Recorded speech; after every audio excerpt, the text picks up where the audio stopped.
G's. I'm going to repeat that. That's Bigg with 2 G's.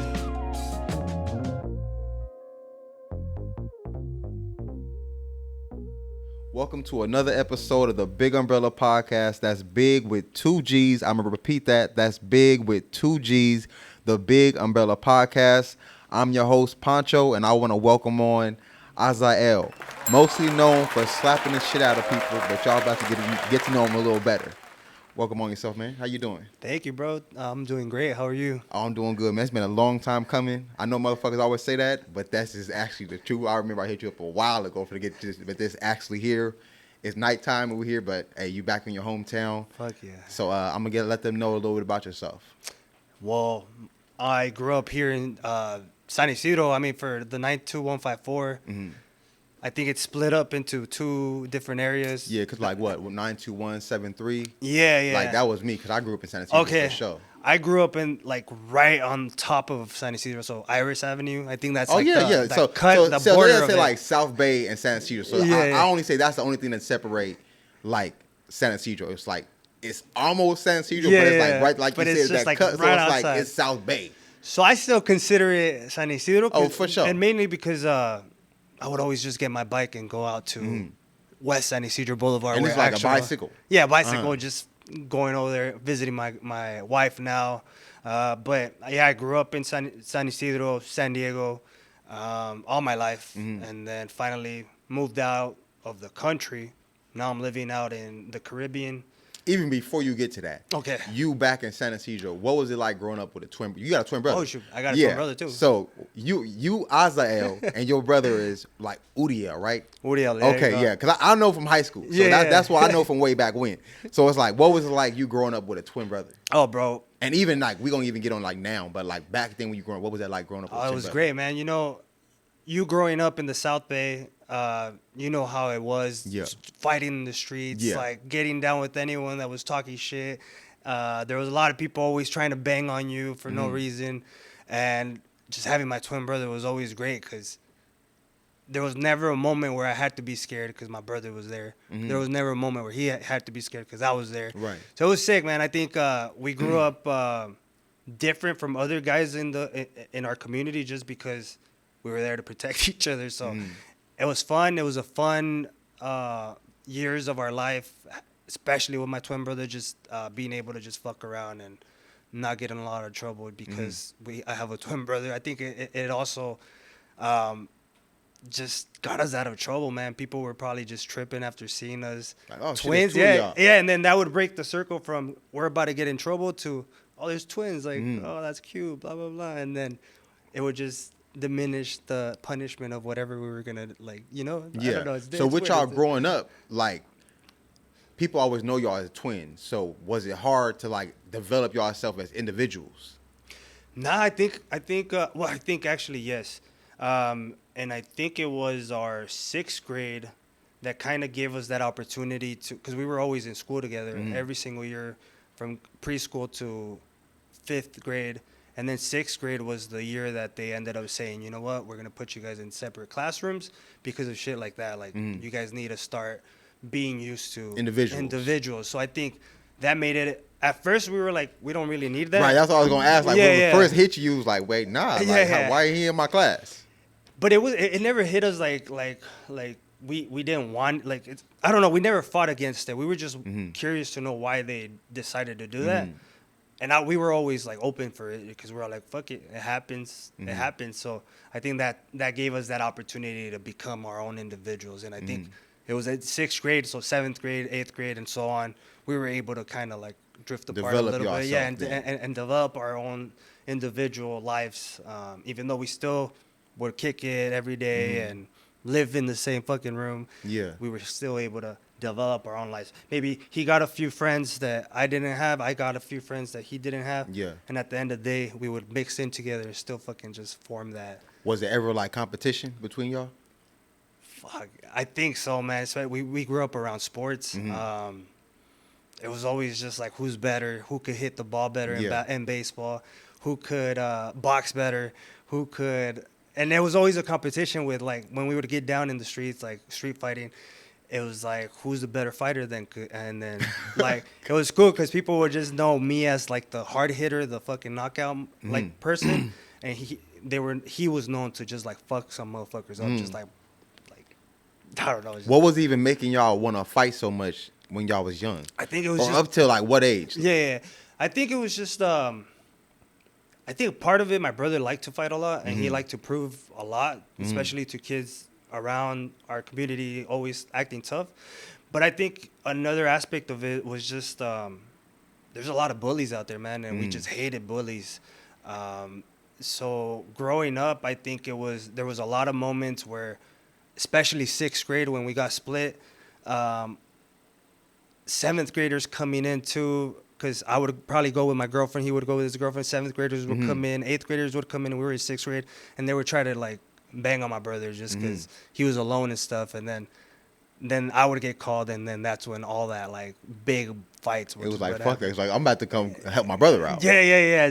And you know, San Ysidro's pretty small that you could get to one place from one place to the other in a bike. Yeah. I'll be there in 5 minutes. So, fucking, you know, hey, someone's fucking trying to get down with me. Like, come. There's, like, 3 of them. And he's like, I'm on the way. Yeah. I just fucking hang up. I don't even ask questions. Just I would get there. But I think mostly it was that bully aspect of it, and just like we just even till now, man, I fucking hate bullies. If there's someone in the streets that's bullying someone, or if they're trying to bully me for some reason, which I don't think they should bully me. He's like, damn, I don't know about this now. Definitely. No, but I do question it before, but I will fucking put them in their place, you know. So. But all that for us stopped like it still happened in high school. Probably just senior year. I think everything just hit that we need to go to college. We went to college, and we couldn't really we couldn't afford getting in trouble because then we would lose that opportunity to go out there. And what you go to college for? Originally I went for biology. I wanted to be a dentist, but then I started working in the social field. Social services, and I fell in love with it, man. So I ended up changing it to psychology just so I could learn a little bit more of like the human brain and learn what people are thinking, why they're thinking it. Not necessarily learn it because I think I already had that, but learn a little bit more and like know what the hell is going on with the human brain. Yeah. So I ended up studying psychology. So do you feel like college ended up paying off for you? I think yes, especially the field that I ended up choosing. Unfortunately, they do need like they end up. You reach a point. Well, nowadays changed it, but you reach the point where they wouldn't want to give you a raise, even though you were more qualified than a lot of the people that were coming in with their master's degree. So there came a moment where they would just cap you and say, instead of saying, hey, like we'll give you a raise or whatever, or we'll meet you at the same as them, they would be like, why don't you consider getting your master's degree and then we'll talk. So in a way, man, like it did like benefit me. It did lead me to the big things that I ended up doing with my life. But at the same time, there's just more that you got to do when it comes to graduating. And you got a master's? No, not yet, man. I was just like, nah. Damn, you put some time in there. I sent out that email. They said that. Once you get your master's. And I said, I'm going to put my 2-week notice I'm today, slap bro. you. No, I said, I'm going to put my 2-week notice today. I ended up quitting my job, bro. And I was just, I got my substitute teaching license like within a week.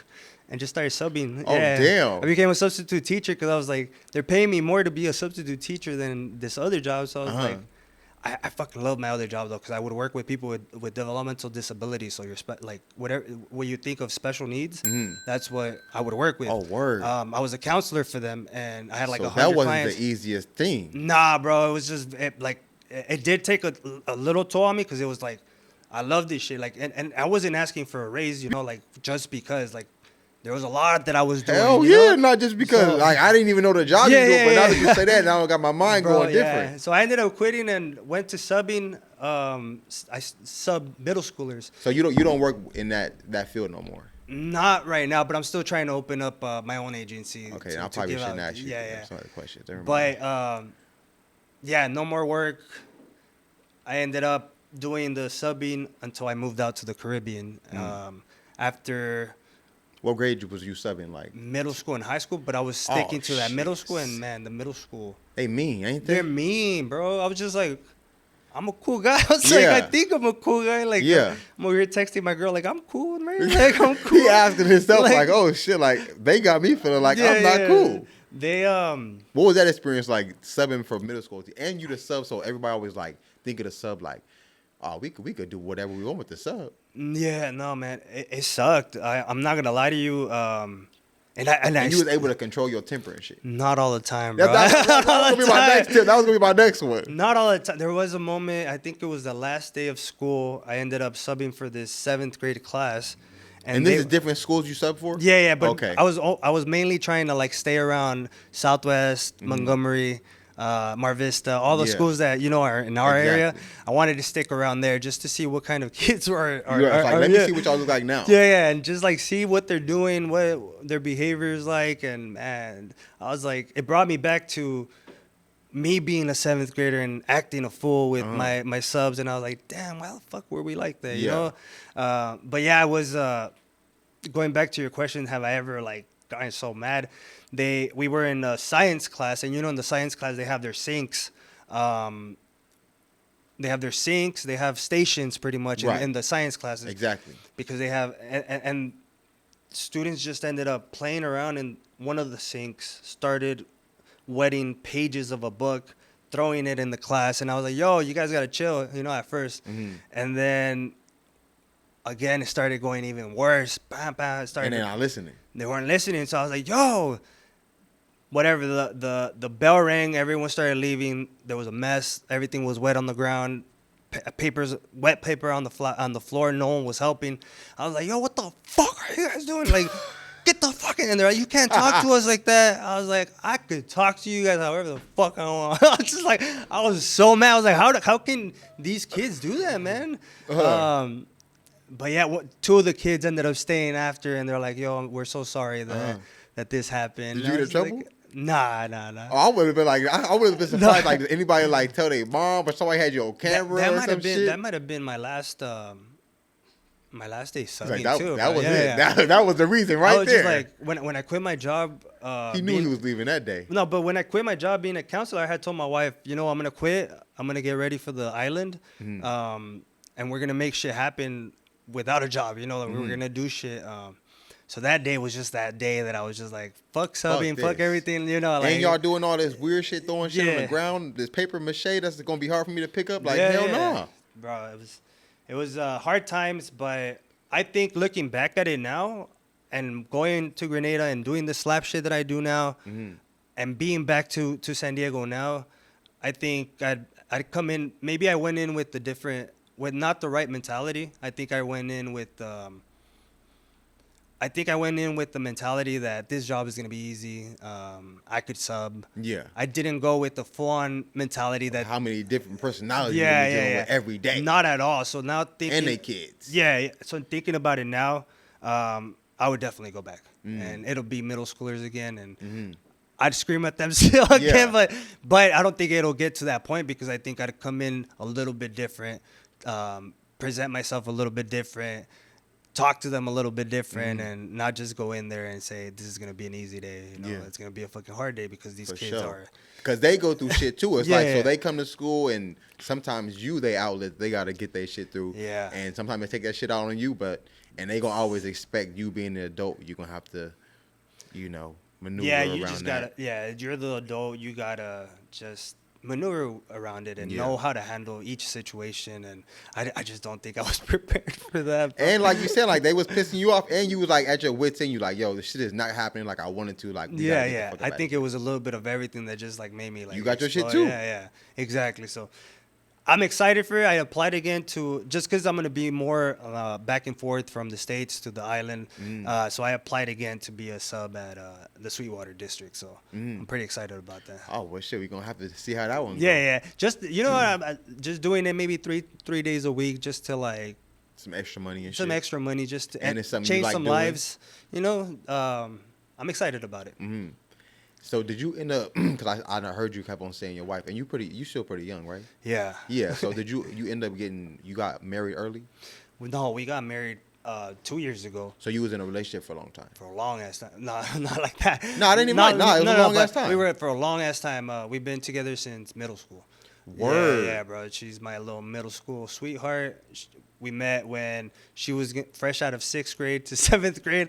I was fucking 7th grade to 8th grade, dog. Fucking. Damn, it's like that. Yeah. So, and I know that's been some trials and tribulations, some ups and downs. It's been a good ass ride, man. It's been fucking. Especially she, when we went to college, she went to LA, so she went to UCLA. I came out here to UCSD, so we were living out like we had that long distance relationship. So it was. Those were the years that were a little bit too. That's all I was gonna say. What was the chaotic. toughest thing? Because y'all's journey been like so goddamn long. Yeah. What's been the toughest part to getting to where you at now? I think a lot of it was the long distance was pretty tough because I like to party, and I was always wanting to stay in San Diego to party. So I would always fuck up by not, because she wasn't having that shit. hell no. Yeah. So not being there for her, not going out there. In the beginning, I probably would go visit her every weekend. Then it's turned to every other weekend. Then it turned to maybe once a month weekend. So You gonna be like, I love you, baby. yeah, I love you so much. That was the hardest part, bro. And then after that, it's just my drinking continued, like partying and stuff. So the hardest part was also me just finally accepting that every time I get drunk, we end up getting in big fights. So let's cut that shit down. And that was another big issue in our life. And man, we're in the fucking perfect ass spot right now, especially because I'm sober 10 months, and it's just learning everything that we fucked up like throughout our lives, and just being fucking supportive. I think the reason why we're still together is just because we're so supportive of each other and whatever the fuck we want to do. That's why I was able to quit my job right away and not have to work for a little bit because we had our savings, and I knew I was gonna do something, and she was just like, "Go ahead, fucking do it." Like you don't have to be working for someone that you don't want to be working for. Like, so having someone supportive is gonna be the key to staying with someone long term. Oh, we're gonna definitely have to play some sad some some romantic music on that shit for the real. Violent shit. That's gonna be for sure. That's gonna be a good one right there. That's gonna be some advice to get to marriage and shit right there. My other thing I was about to ask you, what even make you felt like you was drinking so much? What drove you to drink so much? Because you sound like you was getting hammered. I think it was just I think my college journey ended up navigating towards the party aspect of it, going to different colleges, partying on the weekends. We would go out to take road trips just to go party at UC Santa Barbara to check out the parties out there.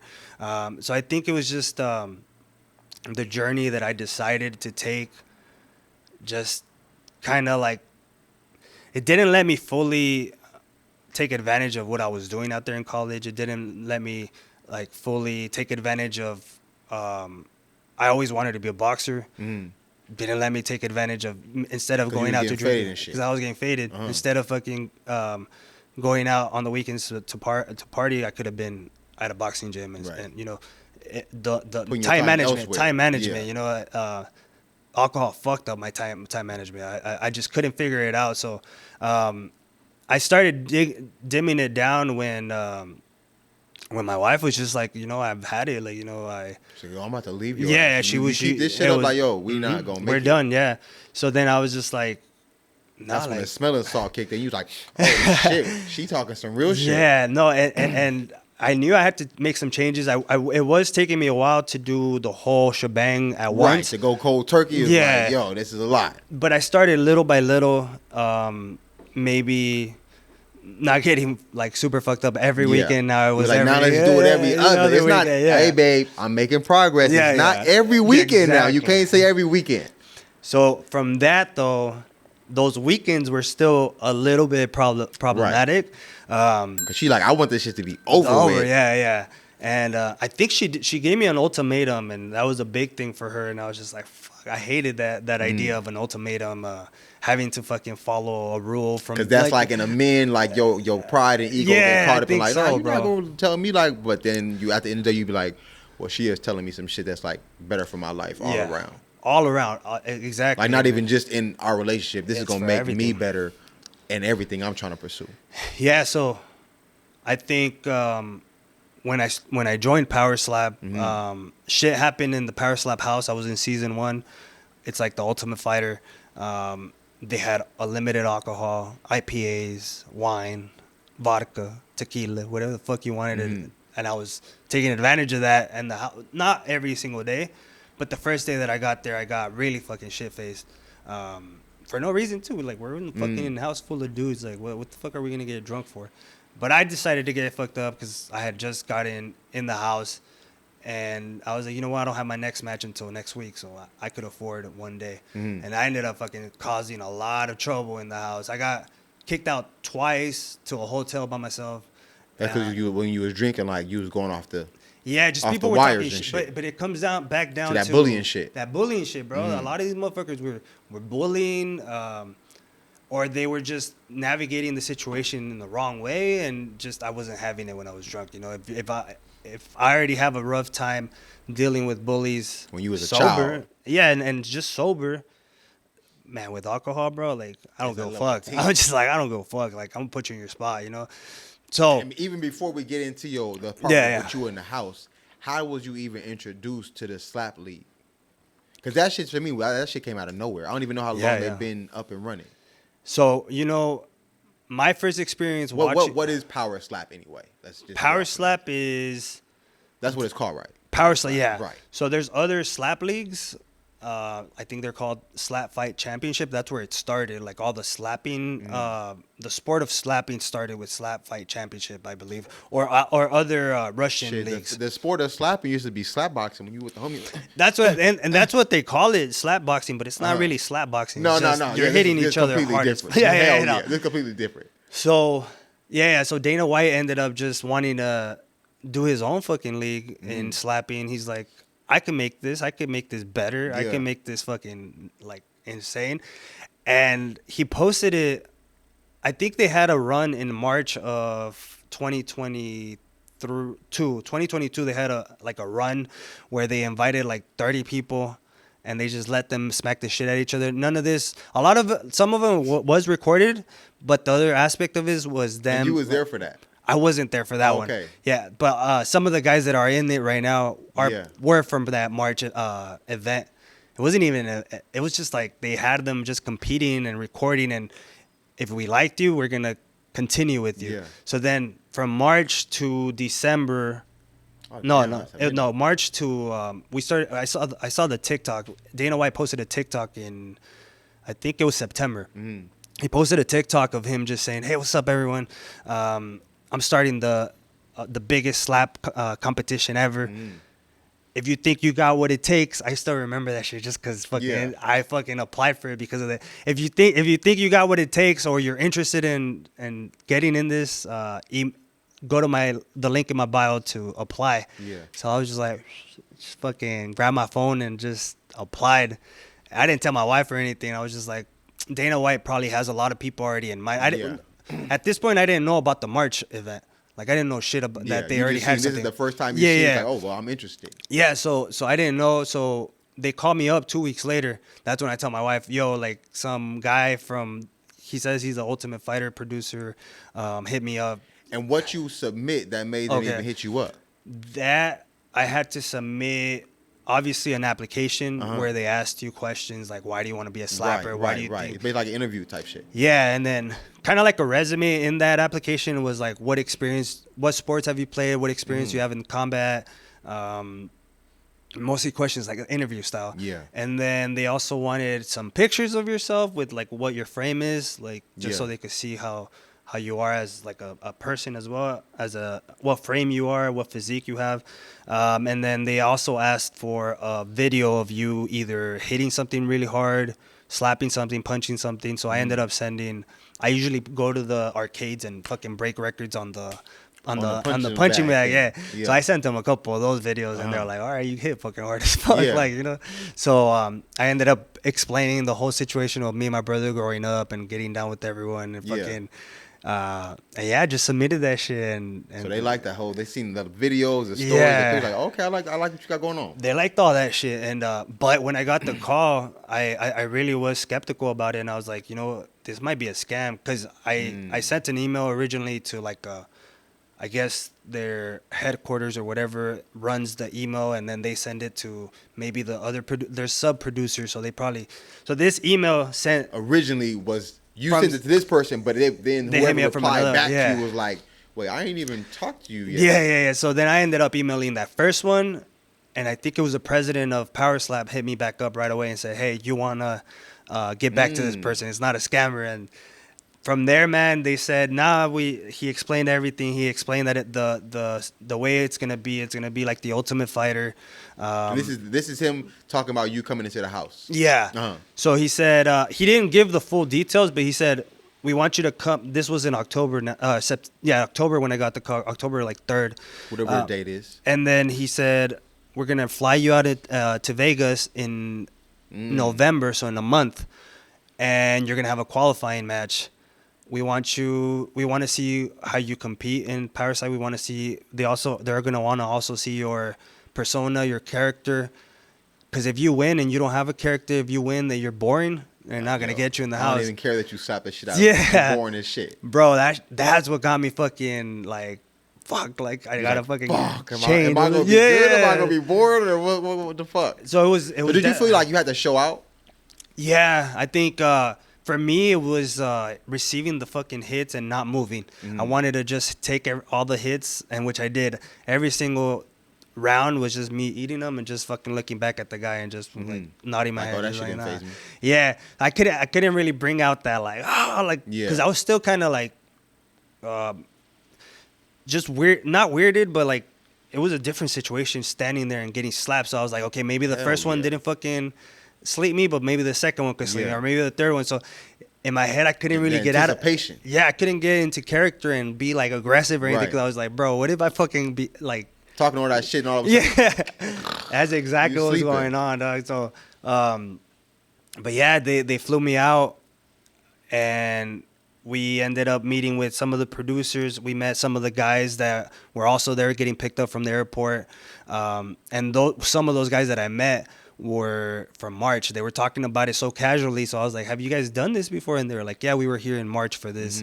We got a call back because they're gonna either get in the house automatically or they're gonna have their own match that night too." Yeah. So I guess that night they had people from March that either automatically made it to the house because of their performance on March, or some of the guys got called back too from March that probably didn't perform well, but they liked them. I want to see. We were still called them back, and then they had new guys too, and I think there was like 3 of us that made it to the house that were new to everything. So, yeah, man, I won my match, and Dana White literally he's the one that greeted us afterwards. He put us like in the room exactly how the Ultimate Fighter or Did you feel like fan crazy when you even seen him, or you met him prior to even going? No, we saw him just come in like.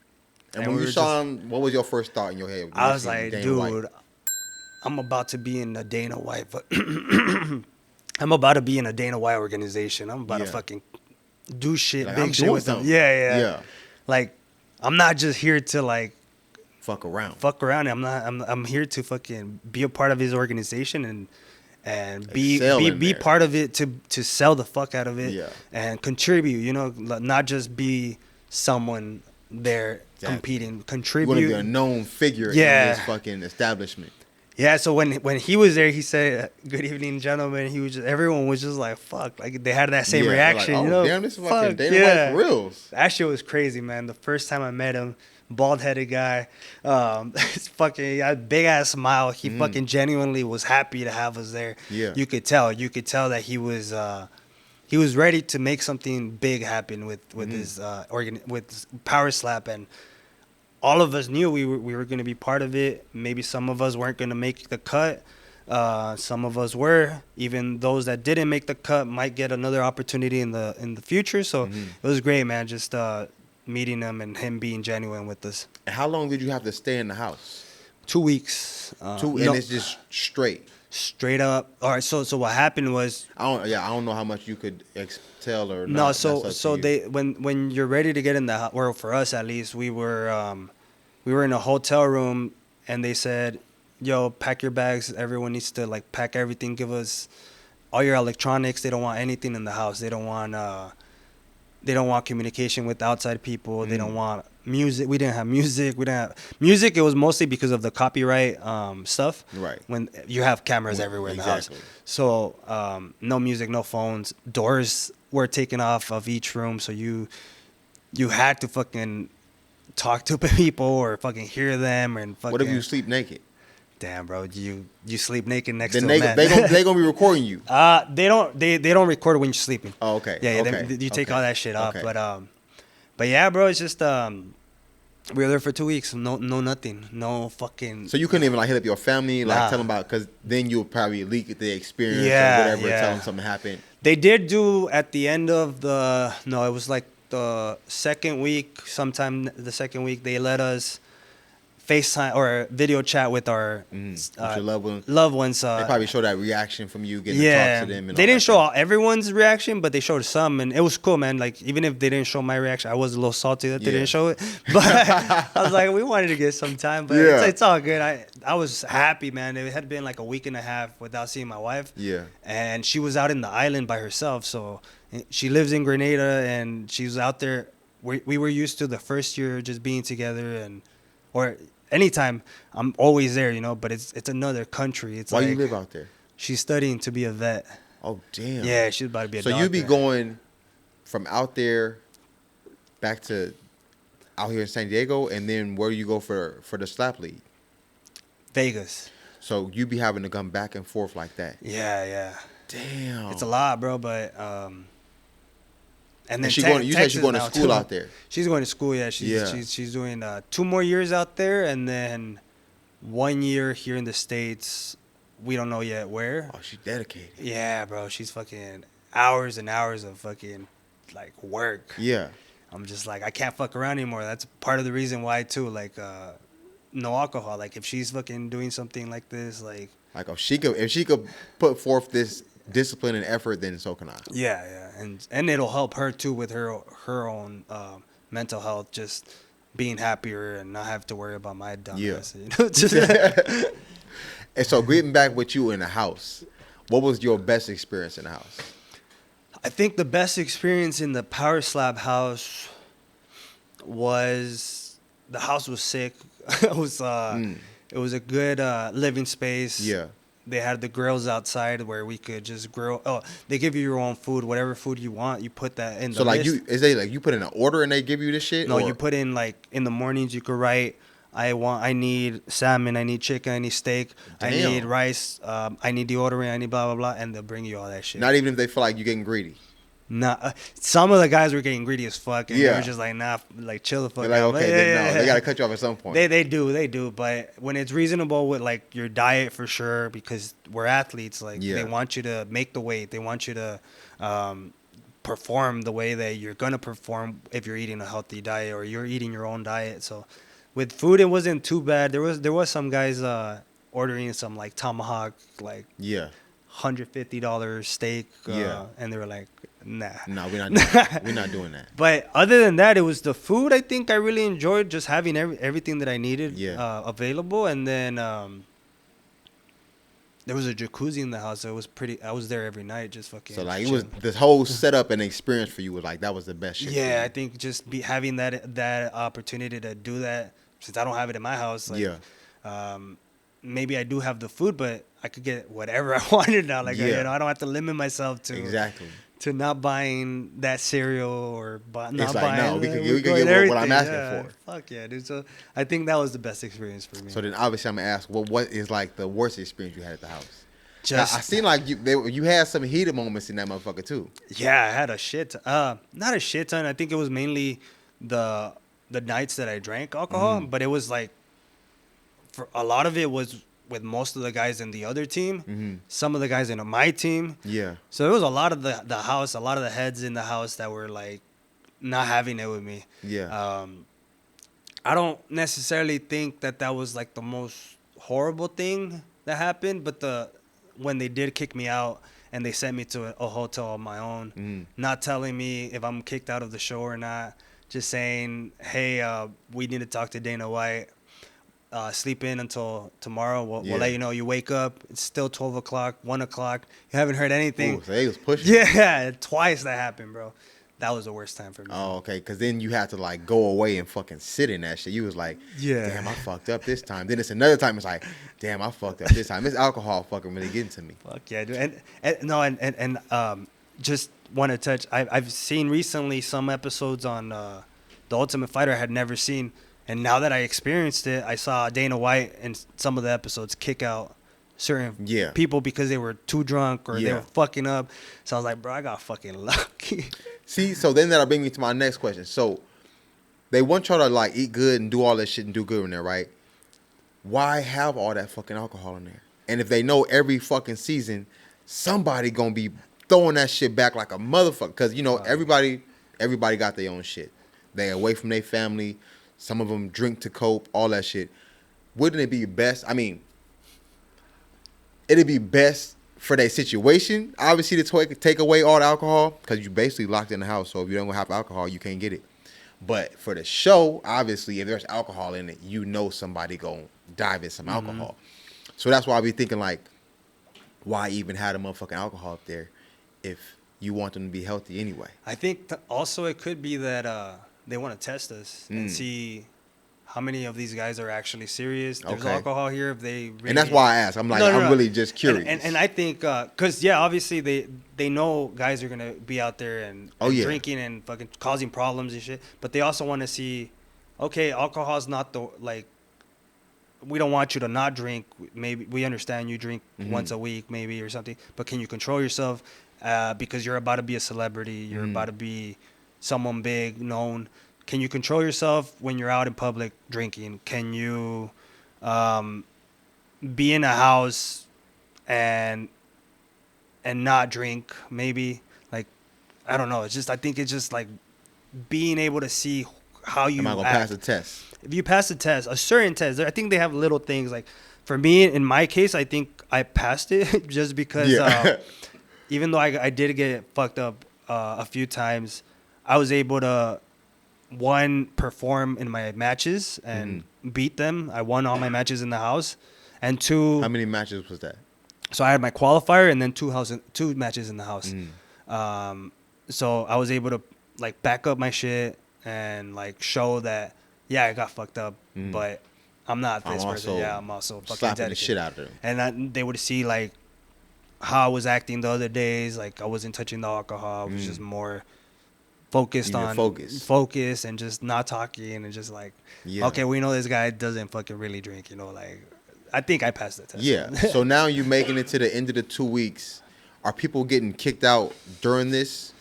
People get kicked out on the first week. So we get there, say we got there on a Friday, maybe Thursday, and then you don't have your following match until like Tuesday. So you get like a good 4 or 5 days of a break. When you have that match, depending on how it went, at least for us, it was whoever got knocked out. Okay. Got kicked out. Okay, I see. And this next season, they did some matches too, and some of the guys got kicked out even if they lost, but some were like, Dana White was like, we still want to see more from you, so you're not gonna like but your situation was if you get knocked out, then you gotta go home. Yeah. So luckily you was able to win all those matches. Yeah. So I'm sure with you winning all those matches, that gave you like some confidence then going on to like, okay, I'm about to really be doing this shit. Yeah, it did. I ended up leaving the house though. So one of my matches in the house was, the first one was against his name is Emmanuel Muniz, and Muniz right now is 170 champion. He just became a champion. So that just, because I beat him, like, just opens up that door too. Yeah. Like, it's like, bro, well, hey. like I could go down too. Yeah. And he was at 185, so he went down to 170. So second match was with Carice, which is the guy that was all chalked up. That was it's that dog in me, boy. That dog, dude. It's like, you don't know, you gonna find out. Yeah. Man, that shit, I was lying. Then he had a whole slap mark on his face. If y'all haven't seen that clip, I don't know dude's name. He just said it. If y'all can look back on it, but that shit was hilarious. He got a whole slap mark on his face talking about it's that dog in me. If you don't know, and he growling like, I'm like, yo, this shit sound wild, but that was funny as hell. I think I was pissed off though that when he did that shit, because my name is El Perro. So when he did that bullshit, I was like, bro, so you chill, mocking bro. me. Like that's. I took it more like chill the fuck out, bro. Like what the fuck? Like you could have said another thing. Yeah. Like you're fighting El Perro, bro. Like what the fuck are you Exactly. doing? You know, like that pissed me off, dude. So the second slap was dropped. Slap him. Yeah. Yeah. Dropped him. He got up, and I was like, shit. He got up. Let's do it again. He fucking hit me again. Ate it, and fucking third one was just fucking another. It was like how like every fucking round was just getting harder and harder. You know, like I'm gonna slap you harder every fucking round. So with Carice, I showed that shit, and best match I've ever had. Best match because there was a lot of emotion in it. I don't take anything from Carice. He fucking hit me hard as fuck. He showed a lot of emotion. So I think that match was just. I think that's one of the best matches in Power Slap till this day. So if you guys ever get to see that, I think everyone should watch that match. That shit was good. Like I said, I saw that shit. I was like, oh, this is some good shit right here. Yeah, he was ranked number 6, and I was ranked number 2 at that time. And the night before, I was drinking. Yeah. And I started talking about boxing. I've always wanted to, like, I want to box. I want to get in the ring. And him and some other guy was just like, don't fucking talk about boxing, blah, blah, blah. And I was just like, yo, I'm just telling you guys, like, what I want, you know? Like, that's where the bullying starts. And I'm like, what the fuck are you guys talking about? So then one thing led to the other. Carice ended up pushing me fucking from the throat, and we were about to get down. I went to the rankings in the living room, and I was like, I'm number 2, motherfucker. You're number 6. You sorry ass, stupid ass. You haven't won in 6 years. He hadn't won in like a MMA fight in 6 years. So I was just blasting him with all that shit. Cause, bro, if you bully me, I'm gonna blast you with shit, bro. You know, like I don't fuck with like talking shit. If I know shit about you, I'm not gonna bring it up if it hits you in any way, because I know things like that hurt, bro. Like, I was never going to bring up his fucking losing streak. I was never going to bring up the fact that he's ranked number 6 right now and he's on his way out of Power Slap. I wasn't going to bring none of that up, you know? But then he pissed me off so much, bro, that I was like, fuck this guy, bro. He ended up getting kicked. Ended up getting the boot from fucking Power Slap. So he's not even in it no more. Nah, it's his. I say, bro, he always talks shit because I always post it, but because he's always talking shit. But I think my match against him caused him to be scared to get slapped again, because the next match he got disqualified for flinching. That means he flinched 3 times in a row. He didn't want to get hit. Oh damn! And he's like, "You didn't do that, bro. You never flinch. Like, then I hit you, bro, and you're flinching like every fucking round. You don't want to get hit, bro. Like, I made that shit happen, dog. Like, man, that got to be some crazy shit to even agree to stand there and let somebody slap you. Yeah. So you're not even worried about, like, because I mean, how long has this shit been going? I've been in it for a little over a year. It's been a year and like 2 months. So they don't have no data behind, or I don't know what they do. This is me just assuming, like anything to do with any brain trauma or some shit from you standing there, like, and taking a whole slap. Like, y'all don't have shit on. And sometimes, like you said, like they penalize you for you get slapped in the ear, or it might hit you in the temple, or like you know, it's hit you somewhere else that's not supposed to, and they penalize you for it. Y'all not worried about nothing like that? Because you're not even able to protect yourself. I mean, you got the mouth guard, and somebody's supposed to catch you and shit. I think it definitely was something that was in my mind in the beginning. Yeah. My wife also was like, "Are you sure you want to do this?" But then you start thinking about boxing, MMA, UFC. Motherfuckers hit each other with elbows. Yeah. Stop on the ground a lot of times. So over here is just 3 rounds of just getting slapped really, really fucking hard. I don't think the consequences of it, I don't think they're greater than MMA or boxing thing. So my because them is multiple hits, kicks, and everything else. And you have like 3 matches a year or whatever. This one's just 3 slaps, and maybe sometimes it's 1 slap because you get slapped, or I don't think it's that bad. But obviously That don't really concern you at this I think honestly though, I would think that it could have a problem with like neck issues. Like if when you get slapped and your shit going this way. Yeah, so I feel like everyone should be prepared physically to get slapped, because yeah, you could have a hard ass head and you could take a hit, but if you're not physically strong to like protect your head from moving like that, like with that velocity, and how it the could fuck you up. do you protect your? I'm saying, how do you even protect your head from being slapped if you just like stand? Fuck, dude. Do you gotta like clench your chin like that, or how is it? You got your hands behind your back. How do you protect your neck from not going like this? I go. Usually, there's motherfuckers that either. So it's like you basically muscling up your whole shit, just making it tight. Yeah. So you gotta fight that force from it to even come back this way. Yeah. Whoo, damn. And you gotta know that person's gonna come with a fucking big ass. Oh yeah. Like, it's not the same as getting fucking punched for sure. It's like totally different fucking feeling. You feel like that's worse? Yeah, especially because a slap, like, yeah, I think it's super easy to sleep someone off of a slap. Wow, bro. If someone's talking shit at the bar next time, you're like, yo, I'm gonna slap the fuck out you. You keep on talking. I'm gonna slap you, bro. And people were talking and that's shit. embarrassing to be slapped and knocked out. If somebody slap you, like, shut the fuck up, and you see his hand is open. He didn't even punch you. He slapped you. And you like, damn. He just slapped him and knocked him out. He didn't even punch him. It's funny because the year before I joined Power Slap, I would always tell my wife, I can't, like, one day if someone's talking shit in the bar, I just want to slap them hard as fuck. And I kept saying it a couple times, and then Power Slap happened. Now I'm a fucking slapper. Like, oh, I see that shit happen. Yeah, no. I've never done it though, so I was like, fuck. Now I get to do it for fucking money and shit. And, like, it's pretty good. So now I'm doing that shit. Like, for where do you plan on like taking it? Is there? No, even before that, what's your ranking now? I'm ranked number 1 in the middleweight division. God damn. So there's a champion right now, and then it's me. So how did that work? If you rank number 1, but then there's a champion. So the champion is just ranked champion, not number 1. Yeah. Okay. So he's not. So when you see the rankings, his name will be above, and it'll have a C for champion, and then it'll be 1, 2, 3, 4, 5 until 10. There's 10 right now in the rankings on each. Have division. you fought the champion? I fought him twice. Uh-huh.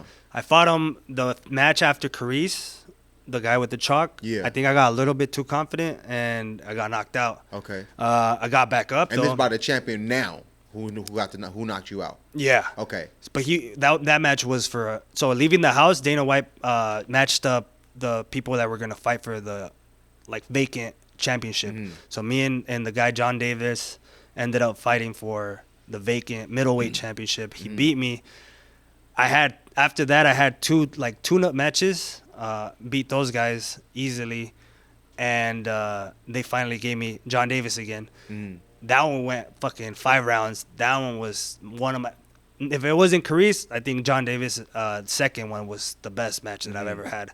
We were fucking hitting each other hard as fuck. None of us wanted to go down. I almost put him down in the last 2, but I fucked up on the first round. I fouled. I hit him a little bit too up. And they took a point away. Up, that's a clubbing, right? Yeah. Took a point away, and I lost by decision. But so that first loss that you took, that was the harder one to take, or was the second one harder to take? The loss. The loss. When you lost to the John Davis, the first time or the second time? First one, because I got knocked out. I never thought I was gonna get knocked out, and I think what fucked me up on that match though was that I slapped first. So I have 5 wins. I'm 5-2 right now.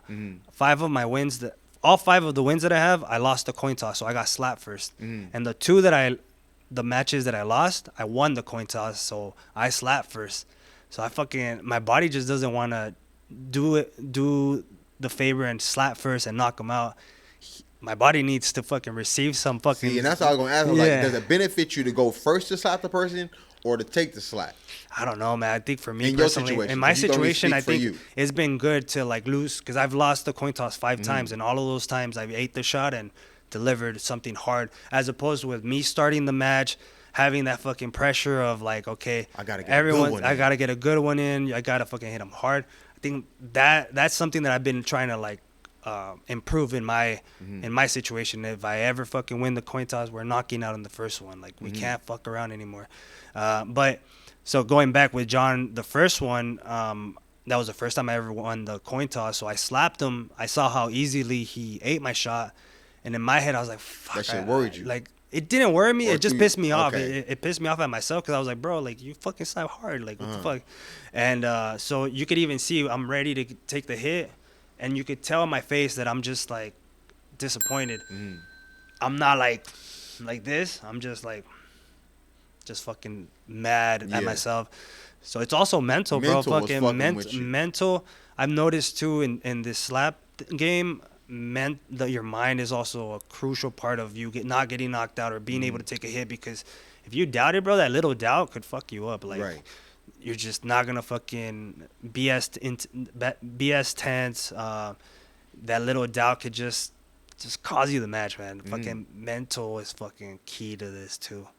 And when they giving you a shot to go back to fight, what's his name, John Davis? So I lost to him in October. He hasn't had a match. There's the rank number 2, which I really want to face too.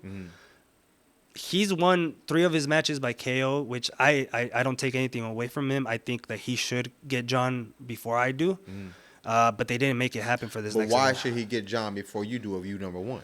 Just because of his performance the last 3 matches, and they've been pretty recent. I think I'm not saying he deserves it more than me, but I do think he deserves a shot.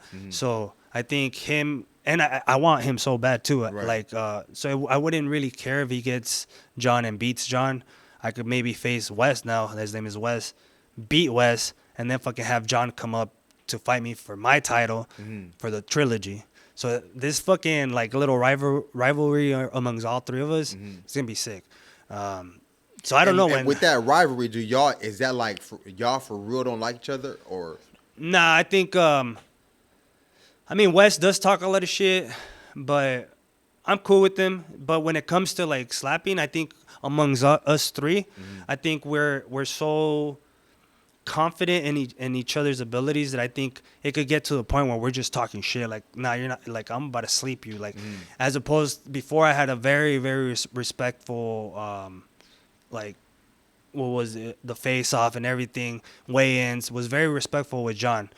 It was just mostly because also I got knocked out by John, so I never I was like I have to give him that respect. But now that I faced him twice, I know I could beat him. I know I could beat Wes. I think it could get to the point where we're not gonna be aggressive with each other, but we're gonna be talking our shit. We're gonna fucking like just prove that I'm a better fucking slapper. Yeah. Prove that I'm stronger, a better fucking.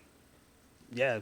Athlete at this point. Yeah. Fuck yeah. So with you being in this slap league, have you experienced like people coming up to you and be like, "Oh shit, I know you from X, Y, and Z." Yeah. No, yeah. It's happened more often here in San Diego. I went to the gas station. I've been going to the gas stations to get a lot of people there just randomly fucking. I've gotten a couple times. I went to the goals game for the hockey. Had some people fucking notice me there. Oh shit. It's been getting pretty tight, man. Yeah. Just like every time I see someone, I get happy. Just like And how you now taking that in, like people noticing who you are and like, "Oh shit, I know you from X, Y, and Z." Yeah. I take that I take that really, really prideful, and just like it helps me with just get more motivated. I mean, I don't think I need the motivation because I'm already super motivated, but it does help me like do more for like if it makes me think, okay, you're working really fucking hard. Feel grateful. Yeah, grateful too, man. It's just especially the people that are from where we grew up from. Yeah. I'm like, man, that fucking means the world to me. Like, Yeah. for people to notice in the South Bay, San Isidro, Imperial Beach, all those places, I'm like, fuck yeah. Like, that's what my target is, my fucking people. You know? So which you even have, now you're in middleweight. Do you even plan on going up any divisions, or you want to stay in middleweight?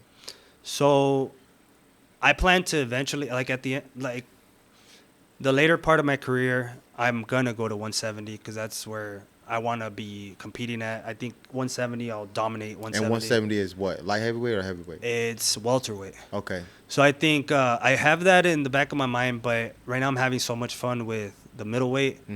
There's a lot of prospects that are doing really well, and I just got to continue to prove that I'm better than them. Once I leave like a permanent mark that says Azael is the best because he's the champion, and I'm going to go down. I'm going to fucking hopefully be the first one to challenge the welterweight, and maybe leave my, I don't know how it would work, how Dana White would work it out, but If I have to leave it vacant, I'll leave it vacant. If not, I'll just, I don't know. And by you leaving it vacant, that'll just mean like you leaving your belt. Yeah, and then some other two will fight for that. Right. But yeah, that's my goal. If I'm able to fight the 170 division with my belt at 185, that'd be even better. Like just having two belts. But I actually have someone coming down from 205. His name is AJ Hintz. He's also a big. He's the number 2 now in the 205s. He was a champion at 205s. He got beat. He's coming down to my division, and we got a little beef going on from the house, from the fucking one of the episodes. If you check that out, season 1, Road to the Title. But man, I'm so excited for that guy to come down, because I also had in the back of my mind, I was like, maybe I could go up to 205. I want him. I want him so bad. I said it too after leaving the house. They were like, they interviewed me and they said it. So asked me too, like how my experience was. What would I want in the future? Like say you want to call someone out, and I was like, fucking AJ. Like if I have to go up to 205, not ideal. I would go up to 205. Because you really want to go down. Yeah. Yeah. But if I could go up, if they asked me to with time, that way I have time to, like, more healthy, bulk up and feel strong. They gave him fucking like 4 months now, so he better fucking make weight. He has no excuse, and he's already talking shit on social media. So I'm excited for this one. Yeah. I think it's gonna be a big one. So he's coming down to my weight, has to lose a shit ton of weight. I don't know why he thinks like he's so confident that he has his own, just because he was champ. And I'm like, bro, if I could go up to 205, I'd beat you like easily. Yeah. So you coming down to my fucking territory, like, makes my job a lot easier. He's like, it's a bad idea for you, bro. Bad, bro. Like, I'm so fucking pumped for this one, because I'm like, I can't wait for you to come down I'm here. gonna knock his ass out, bro. Yeah. I'm fucking. I haven't been this confident in beating someone. I think the last time I was this confident was against Carice, the fucking chalk guy. Yeah. Just because he was talking that shit, and that fucking drives me, bro. I backed it up and I slapped the fuck out you, knocked you out. Yeah. I thrive for that kind of shit. What you have been in this for a year, and where you started at and now, is the pay worth it? Yeah. I think, especially because I have a lot of matches under my belt, and just being high on the rankings, they treat you well. So that's always been my thing. Like, if I'm gonna join something, I'm gonna do it good. I'm gonna be top dog of whatever it is. If it's my professional job, or I mean, now this is my professional job, but yeah, just being ranked number 1. Leaving the house, I was either ranked number 1 or 2. I've been ranked number 1 for a while, so they treat you well, so it's worth it. I think it's worth it. If you suck at it, nah. You better be winning if you're staying in it. You better be not quitting your job if you fucking not, like. If you're not too good in this. Nah, not to. I mean, yeah. Let's talk shit about that. It's good, man. They treat you well with your transportation, your food, your pay. The pay that when you leave you leave with a good paycheck, and they take care of you, like if you got hurt from the match and shit like that. That as well, yeah. Say you got pretty hurt in that match, in one match, they'll take you to the hospital. They'll take care of the medical expenses. They'll follow up with medical, any treatments, any physical things that you need to do. There's been guys that had to. Usually they fly you out the day after your match. There's been guys that had to stay like 2 weeks because their face was really fucked up that they needed. What's the biggest injury you've seen somebody from getting slapped? I didn't see it physically, but Carice, the chalk guy, he fucking broke one of the guy's orbital. From fucking stepping. I was about to say, was it a clean one or he got stepping. Him? Okay. So I think that's why also it had to do with like him getting removed from the roster, but man, that guy hits pretty hard. I don't know why they took. It would have been cool to have him against me again, second time, to put him down again. But now since he's not here, yeah. But that one was ugly just because the guy had to be out for like half a year, and that fucked his life up. Not his life up, but his opportunities to continue having matches. And there was one other guy that had his face like really, really swollen, like a balloon. Yeah, I was like, and what's weird is that it doesn't happen then and there. It happens like either that, like at the end of the night, or in the morning. You wake up with a. That's when all the blood has rushed there and swelled up. Just like fuck it. Yeah, that one was ugly. When are you too old to be doing it? man, we got some 42-year-olds in that. I don't think it's a question of how, like, when you're too old. I think it's just a question of when you think your body can't take it anymore, and like, it's gonna be it's critical for your health. I think that's when there's this old man, right? Not old man, but yeah, he's like in his early 40s, older dude, early 40s. Also in the top rankings of 205, and he kept getting knocked out, and we're all like, but he has a massive slab. So everyone loved him because of his massive slab, but he couldn't take the hit. But they brought him back October, and he fucking ate some big old slabs. So he's proving that like, he got knocked out maybe because he wasn't prepared fully, maybe mentally, maybe physically he wasn't prepared. But coming back after like 3 months off or 4 months, he came back like strong, man. So, and he's 42. He's like 40, yeah. Would you say that's the oldest in the league? Probably, yeah. And so if you coming in at that age, they're like, it's cool, you could come in at 42. Yeah, I think in the beginning it was a little bit more flexible. I think it's gotten to a point where Power Slap is now looking for certain individuals. They're targeting certain individuals, maybe stronger individuals, stronger looking individuals, more athletic looking individuals. We've noticed a little trend like that's been happening. How you feel about that? Since you like kind of came in when it was originating, now you're seeing where it's going. I think it's good. I think it's good for the sport because you're bringing in guys that are going to be able to bring some heat instead of just a regular and just wants to be a slapper. But then again, there's a lot of the guys that are top of the rankings that are regulars, and right. That's so not just all stocked up and shit. So I think in a way it does suck, but I don't think that was just a rumor too. I don't even know why I said it, but I don't think that's the case fully. I think they're still looking for individuals that are super motivated to fucking try it out. Yeah. And based on their application, their answers, even if they come from a normal lifestyle that maybe they were just, I don't know, just working in sales or something, and they want to fucking do it, they'll probably give them an opportunity to do it. As long as want, like, if they express that they really fucking want it and they thrive to do it, just like. Yeah. And then in the end for this, where do you see yourself, because I know you said like how you really want to box. Do you see yourself ending with the slap or elevating to you want to eventually boxing? I think that's been another hard thing to navigate. But now, just where Power Slap is like going, how my career is going in Power Slap, I'm really enjoying the ride. I'm really enjoying where the different possibilities that I could do in Power Slap, going down, going up. So I think for now I'm just focusing like 100% Power Slap. I'm still boxing on the side just to like continue just being fresh. Right, being ready. In the future, if Power Slap, because I think they don't allow for you to do cross things. Like in the future, if it opens up where now I could do like a celebrity fucking boxing match, I don't know, some shit like that where I can leave Power Slap for a bit and then come back, I would definitely take that. Bare knuckle would be also something that I would like, doing too. Man, that shit, it's like a street fight right there. So that's hell yeah, right there, that's like goddamn. Yeah. So for now I'm focusing on continuing my winning streaks in Power Slap. Getting that win against John is something that I'm like really looking forward to, that trilogy. So I think now it's just beating that 205 guy that's coming down. I think after that it'll be immediately championship match again. How you feel about seeing the women when they doing the slapping?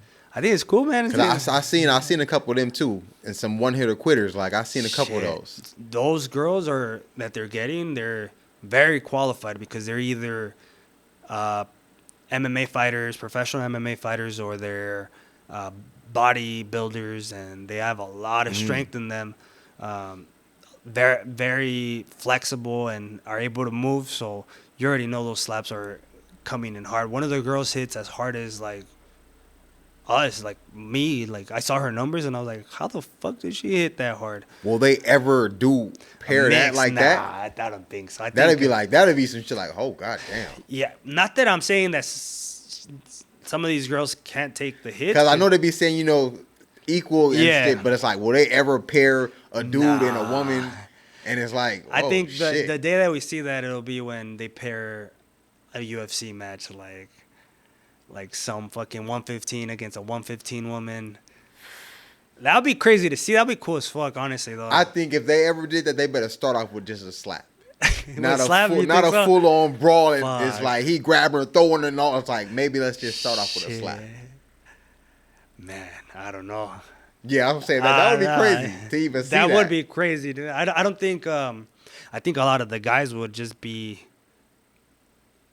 will be holding back their fucking strength. I don't know. Or the opposite. Or they about to go all in on in shit. Not on purpose, though. Maybe it could be like a subconscious thing that you're just like, I don't want to hit hard. Yeah. Fuck. I see what you're saying, definitely. So do you even have... And that was kind of going to bring me to my next question for you. It's like, do you have kids? Nah. So with that, how you going to feel about them? I mean, do you plan on having kids? Yeah. So, and then with that, how you going to feel about them seeing you that, and if they want to pursue that? I mean, obviously this is just speaking further. Future, yeah, no. Would you advise them? Yeah, if you want to take this route, do that. I think if it was my kids, it'd be really hard for me to accept the fact that they want to do this and they want to get strong for it. Mm. But if they're like super determined on it, I'll definitely just continue strengthening them for this power slab, but get them involved in other shit like boxing. There's other stuff that you could do. But we can do because for me, power slab training is pretty much your standard weightlifting, running, other things that I do to just stay in shape. Mm-hmm. So I think if I translate that to my son or daughter, mm-hmm. they could definitely become a good slapper. But my push would be like, nah, let's try something else, because I don't want to see you guys get hit. Yeah. My twin brother might want to join the shit. I was just about to ask you, like, with him seeing you and your success, how he feel about it? Does he he support you? Does feel like kind of like, oh shit, you left me out here? Yeah. Like, how does that translate? He's super fucking supportive of it, and he's been talking about. And with y'all always fighting together, he's seeing people slap you. You're like, yo, I want to get up and help my brother. Yeah, when they announced my next match, or when they called me about my next match, I immediately called my brother, and then he's like, can I take it? Because he wants to slap fucking that guy too, fucking the 205 that's coming down. He's like, what if I take it for you? Yeah. He's like, what if I take it for you? I'm like, nah, like. He's like, they won't even know the difference. Yeah. Like, I could just go up there and I'll pretend I'm you, bro. So he really fucking wants to a take at AJ. Just because of the shit that he pulled in the house, and he's like, fuck that. Like, everyone like in my life hates fucking AJ just because you see the show and you, motherfucker out of nowhere does his shit, and I'm like, why the fuck did you have to do this now? Like, especially I got kicked out twice of the house, and he did it when I got back that next morning. He knew I couldn't do shit. He knew I couldn't slap him then and there, so he just got in my face, and he's like, right here. And I was just like, motherfucker, dude. Like, you lucky I can't whoop your ass. Yeah, I would have if I didn't have those strikes on me, like, I would have slapped this one for this one. I would have slapped him then and there. And so fucking. But yeah, my brother wants to do that shit. So I don't know how I feel about him doing it. Just I know he could take a hit, but this is different. I don't know. It's just like I wouldn't want to see him get knocked out. Yeah. But I know he has it in him too. He's my twin brother. And so it's like with him really being interested in it, like you could put in the word, like, yo, my brother, and that's gonna be crazy to see. But then what about if they pair y'all off? So I think when it comes to that, because that's gonna be good for even the fucking camera. They're gonna be like, yo, these twin brothers, they started from X, Y, and Z. Now they gotta slap each other. I don't think I'll ever get to that point, because we've hit each other hard as fuck, to the point where we have like permanent injuries in our lives. Like my elbow's fucked up a little bit because of some shit he hit me.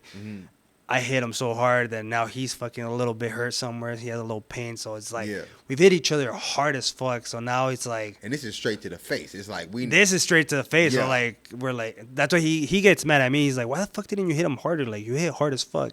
So if they ever pair us up, say we're both at 185, I think it'll get to the point where he'll be up in the rankings, maybe above me, or below me, and after that, when it's time to like pairs up, one of us will have to go up or down, and just we used to do that in So you will take the fight though, and he will be okay taking the fight.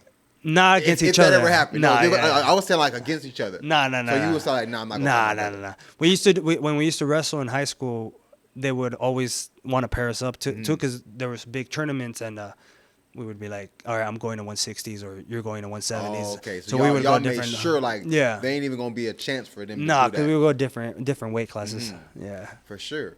So now, like, my next question was kind of ending with this. It was like, what you got coming up next, so people can know what you got going on. So April 12th, Power Slap 7. It's right before UFC 300. They'll have it out in Rumble, free and live. And Rumble's like that streaming app, huh? Yeah. Yeah. It's kind of like YouTube. Download that shit, make an account, and you can watch all types of shit. But Power Slap 7 will be on that for free. Mm-hmm. And it's going to be one of my biggest fights.